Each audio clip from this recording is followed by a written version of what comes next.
ಸ್ನೇಹಿತರೆ ನಮಸ್ಕಾರ. ಪಿಂಚಣಿದಾರರಿಗೆ ಡಬಲ್ ಧಮಾಕ ಅಂತ ಹೇಳಬಹುದು. ಹೌದು, ಪಿಂಚಣಿದಾರರು ಯಾರ್ಯಾರಿದ್ರಿ ಈ ಏಪ್ರಿಲ್ ತಿಂಗಳ ಹಣ ಕೂಡ ಜಮಾ ಆಗ್ತಾ ಇದೆ. ಹೌದು ಸ್ನೇಹಿತರೆ, ಹಿರಿಯ ನಾಗರಿಕರು, ವಿಧವಾ ಮಹಿಳೆಯರು ಹಾಗೆ ಅಂಗವಿಕಲರಿಗೆ ಭರ್ಜರಿ ಗುಡ್ ನ್ಯೂಸ್ ಸಿಕ್ಕಿರ್ತಕ್ಕಂಥದ್ದು. ಈಗಾಗಲೇ ಮಾರ್ಚ್ ತಿಂಗಳ ಹಣ ಕೂಡ ಬರ್ತಾ ಇತ್ತು. ಮಾರ್ಚ್ ತಿಂಗಳದು ಸರಿಯಾಗಿ ಜಮಾ ಆಗಿರಲಿಲ್ಲ, ಅದು ಕೂಡ ಕ್ಲಿಯರ್ ಆಗಿದೆ.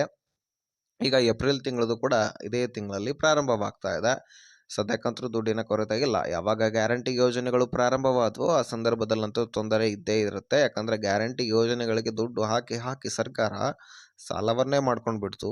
ಸಾಲ ಮಾಡಿ ಮಾಡಿ ಬೆಲೆಗಳ ಏರಿಕೆ ಮಾಡ್ತು. ಇದೆಲ್ಲವೂ ಕೂಡ ನಾವೇ ತತ್ತರಿಸಿ ಹೋಗ್ತಾ ಇದ್ದೀವಿ. ನಮ್ಮ ದುಡ್ಡನ್ನು ನಮಗೆ ಕೊಡ್ತಾ ಇದೆ ಅನ್ನುವಂತಹ ಅಭಿಪ್ರಾಯ ಕೆಲವೊಂದಿಷ್ಟು ಜನರದು. ಹೌದು, ಇದನ್ನು ನೋಡಿದ್ರೆ ಹಾಗೆ ಅನಿಸ್ಬಿಡುತ್ತೆ. ಯಾಕಂದರೆ ಸಾಲಗಳನ್ನು ಮಾಡ್ಕೊಳ್ತು.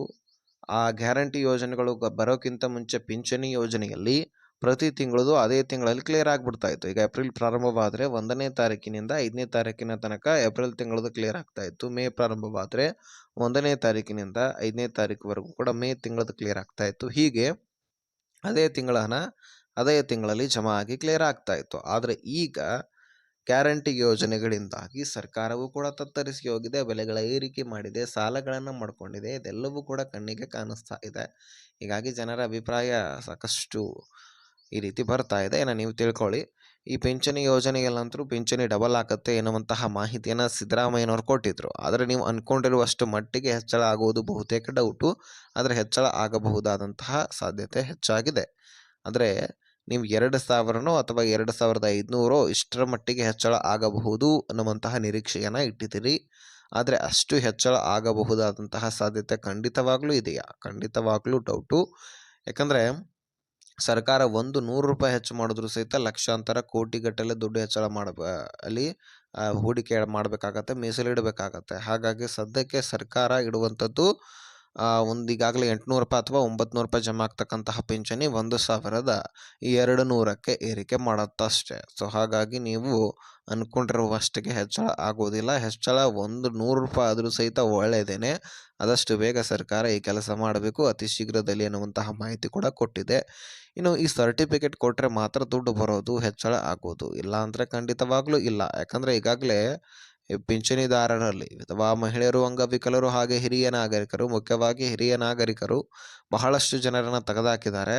ಅದರಲ್ಲಿ ಫೇಕ್ ಡಾಕ್ಯುಮೆಂಟ್ಸ್ಗಳಿಂದ ಅಪ್ಲಿಕೇಶನ್ ಹಾಕಿದವರು ಕೂಡ ಬಂದರು. ಯಾಕಂದರೆ ಬಹಳಷ್ಟು ಜನ ಪಿಂಚಣಿಯನ್ನು ಪಡ್ಕೊಳ್ಳಿಕ್ಕೆ ಫೇಕ್ ಡಾಕ್ಯುಮೆಂಟ್ಸ್ಗಳಿಂದ ದುಡ್ಡು ಕೊಟ್ಟು ಮಾಡಿಸ್ಕೊಂಡು ಯೋಜನೆಗಳನ್ನು ಪಡೀತಾ ಇರ್ತಾರೆ. ಅಂಥವರನ್ನು ಕೂಡ ತೆಗೆದುಹಾಕಲಾಗಿದೆ.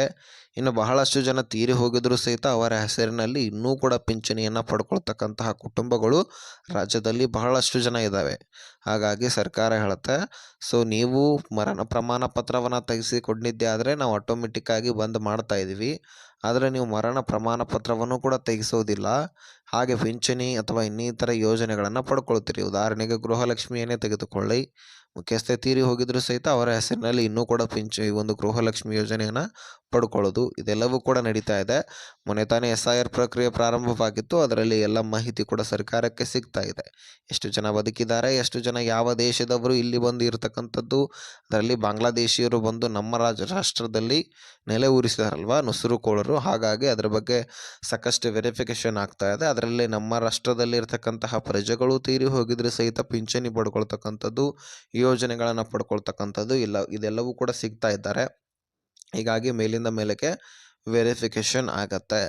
ಈಗಲೂ ಕೂಡ ಆಗಿರೋದು ಅದೇನೆ. ಹಾಗಾಗಿ ಸದ್ಯಕ್ಕೆ ಸ್ನೇಹಿತರೆ, ಈ ಪಿಂಚಣಿ ಯೋಜನೆಯಲ್ಲಿ ವೆರಿಫಿಕೇಷನ್ ಅಂತೂ ಖಂಡಿತವಾಗ್ಲೂ ಆಗಿದೆ. ಆ ವೆರಿಫಿಕೇಷನ್ನಲ್ಲಿ 23 ಲಕ್ಷ ಫಲಾನುಭವಿಗಳು ಸಿಕ್ಕಿದ್ದಾರೆ. ಅದರಲ್ಲಿ ಅನುಮಾನಸ್ಥ ಬಂದಂಥವ್ರನ್ನು ಕೂಡ ತೆಗೆದುಹಾಕಿದ್ದಾರೆ. ನಿಮ್ಮ ಮೇಲೆ ಕೂಡ ಅನುಮಾನ ಬಂದು ನಿಮ್ಮನ್ನು ಕೂಡ ತೆಗೆದುಹಾಕಿರಬಹುದು, ನೀವು ಎಲಿಜಿಬಲ್ ಇದ್ದರೂ ಸಹಿತ. ಆದರೆ ಸರ್ಕಾರ ಅದಕ್ಕೊಂದು ಒಂದು ಉದಾಹರಣೆ ಕೂಡ ಕೊಟ್ಟಿದೆ. ಅಂದರೆ ನೀವು ಒಂದು ಕೆಲಸ ಮಾಡಿ, ನಿಮಗೆ ದುಡ್ಡು ಮತ್ತೆ ನಾವು ಜಮಾ ಮಾಡ್ತೀವಿ ಅಂತ ಹೇಳಿದೆ. ಆ ಸರ್ಟಿಫಿಕೇಟ್ ಅನ್ನೋದು ಇಲ್ಲೇ ಇಂಪಾರ್ಟೆಂಟ್ ಆಗುತ್ತೆ, ಕೇಳಿಸ್ಕೊಳ್ಳಿ. ಲೈಫ್ ಸರ್ಟಿಫಿಕೇಟ್ ಅದು. ಹೌದು, ಜೀವಿತ ಪ್ರಮಾಣ ಪತ್ರ. ಆ ಪತ್ರವನ್ನು ನೀವೇನು ಮಾಡಬೇಕು, ಯಾವ ಬ್ಯಾಂಕ್ ಅಕೌಂಟನ್ನು ಈ ಯೋಜನೆಗೆ ಲಿಂಕ್ ಮಾಡಿಸಿರ್ತೀರಿ ಆ ಬ್ಯಾಂಕ್ಗೆ ಹೋಗಿ ಜೀವಿತ ಪ್ರಮಾಣ ಪತ್ರ ಅಂದರೆ ಲೈಫ್ ಸರ್ಟಿಫಿಕೇಟನ್ನು ಸಬ್ಮಿಟ್ ಮಾಡಿ. ಖಂಡಿತವಾಗ್ಲೂ ನಿಮಗೆ ಎಂದಿನಂತೆ ದುಡ್ಡು ಜಮಾ ಆಗಲಿಕ್ಕೆ ಸ್ಟಾರ್ಟ್ ಆಗುತ್ತೆ. ಖುದ್ದಾಗಿ ಸರ್ಕಾರವೇ ತಿಳಿಸಿರ್ತಕ್ಕಂಥದ್ದು. ಯಾಕಂದರೆ ಬಹಳಷ್ಟು ಜನ ಸ್ನೇಹಿತರ ಪಿಂಚಣಿ ಯೋಜನೆಯಿಂದ ವಂಚಿತರಾಗಿರ್ತೀರಿ. ನೀವೇನೋ ಎಲಿಜಿಬಲ್ ಇರ್ತೀರಿ, ಆದರೂ ಸಹಿತ ದುಡ್ಡು ಜಮಾ ಆಗ್ತಾ ಇರೋದಿಲ್ಲ. ಇದನ್ನು ನೀವು ಮಾಡದೇ ಆದರೆ ನಿಮಗೆ ಎಂದಿನಂತೆ ಮತ್ತೆ ದುಡ್ಡು ಜಮಾ ಆಗಲಿಕ್ಕೆ ಪ್ರಾರಂಭವಾಗುತ್ತೆ. ಪ್ರತಿಯೊಬ್ಬರು ಈ ಕೆಲಸವನ್ನು ಮಾಡಿ ಖಂಡಿತವಾಗ್ಲೂ ನಿಮಗೆ ದುಡ್ಡು ಜಮಾ ಆಗುತ್ತೆ. ಇದು ಖುದ್ದಾಗಿ ಸರ್ಕಾರವೇ ತಿಳಿಸಿರ್ತಕ್ಕಂತಹ ಅಧಿಕೃತ ಮಾಹಿತಿ. ಇನ್ನು ಯಾರ್ಯಾರು ಪಿಂಚಣಿದಾರರು ಏನೇ ಡೌಟ್ಸ್ ಇದ್ದರೆ, ಏನೇ ಮಾಹಿತಿ ಬೇಕಾದರೂ ಡಿಸ್ಕ್ರಿಪ್ಷನಲ್ಲಿ ಇನ್ಸ್ಟಾಗ್ರಾಮ್ ಲಿಂಕ್ ಇರುತ್ತೆ ಸ್ನೇಹಿತರೆ. ಅಲ್ಲಿಂದ ನನಗೆ ಮೆಸೇಜ್ ಮಾಡಿದ್ರು ಸಹಿತ ನಾನು ಖಂಡಿತವಾಗ್ಲೂ ನಿಮಗೆ ರಿಪ್ಲೈ ಮಾಡ್ತೀನಿ. ಈ ವಿಷಯವನ್ನು ಆದಷ್ಟು ಎಲ್ಲ ಪಿಂಚಣಿದಾರರಿಗೆ ಶೇರ್ ಮಾಡಿ ಸಾಕು.